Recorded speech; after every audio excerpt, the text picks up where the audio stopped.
recently sort of joined the family sort of professional component of this. Instead of just being the kid that shows up and, you know, waves, I sort of jumped in and said, you know, Mom, maybe we could think about this in a different way, because I think something I'm going to talk about tonight inside is how people want to remember her in a very specific way. People want to make her their feminist icon, but she didn't set out to be a feminist icon. She just wanted to be a mom, and she wanted to be an actress, and she wasn't going to take no for an answer, and she was going to have both no matter what. She was going to wear pants because they were comfortable. She was going to be the first woman pregnant on television because she wanted to have a baby, not because she wanted to be an influencer, you know? And I think that today we see people becoming celebrities for different reasons, for the wrong reasons.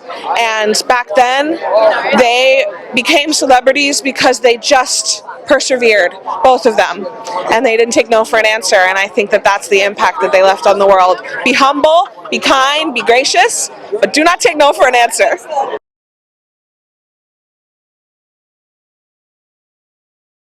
Hi, I'm Cate, or Catherine Desiree Luckinbill-Conner. Oh, beautiful. I'm so intrigued by so many of these stories that I'm hearing from Dee Dee and from Michael and Tom. You really sort of captured what I wanted to talk about tonight, because I think that people sometimes are really amazed by how normal she was. And that's sort of what I'm focusing on these days in bringing the next generation into the world, and working with my mom to sort of bring their legacy forward. So I wrote a little something to talk about that tonight. Remembering is a funny thing. People always seem to remember what they want to remember. This happens a lot with my grandmother. Either it's the tabloids wanting to remember some high-flying, crazy scandal that never occurred, or it's feminists wanting to use her as their matriarch, or a real estate agent swearing they lived in that house. Here's the real thing.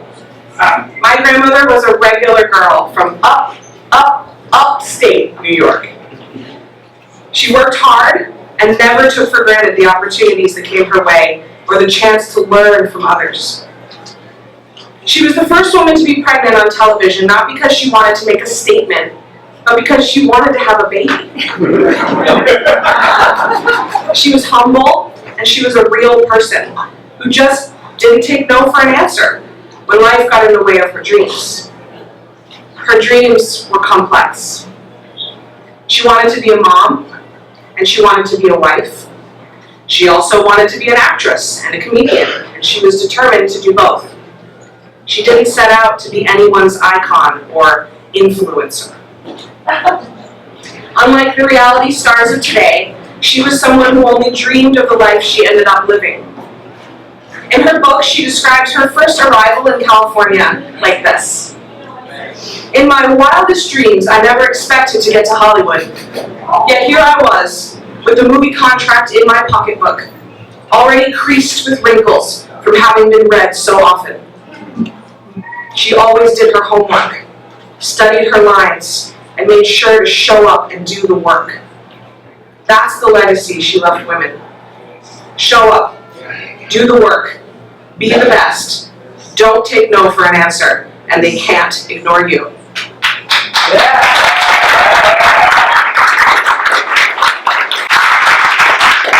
Nevertheless, she always persisted.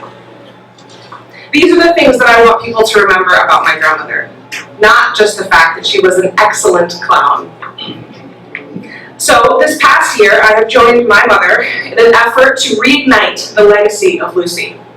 Together with our partners at CBS, we have entered into a new and exciting deal to bring Lucy, Desi, and the whole crew into the present. We want people to remember what class meant. We want fans to share their stories of love and positivity.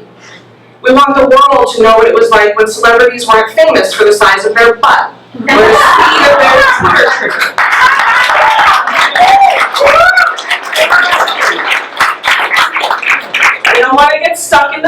nostalgia. We just want to have a reminder that we can be better. Yes. So I invite you to join us.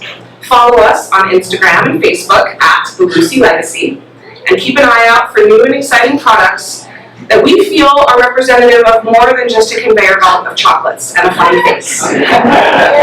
Experiences that represent the impact they had on not just one, but 3 generations of Americans. Okay, I'm a little pregnant to say this last part without crying. I want the 4th generation that I carry with me today to know who she really was and why she was so important. I hope you'll join me. Nana, I could not be more proud to be your granddaughter, and I hope that make you just as proud as I step into your spotlight and tell the world your true story. Oh.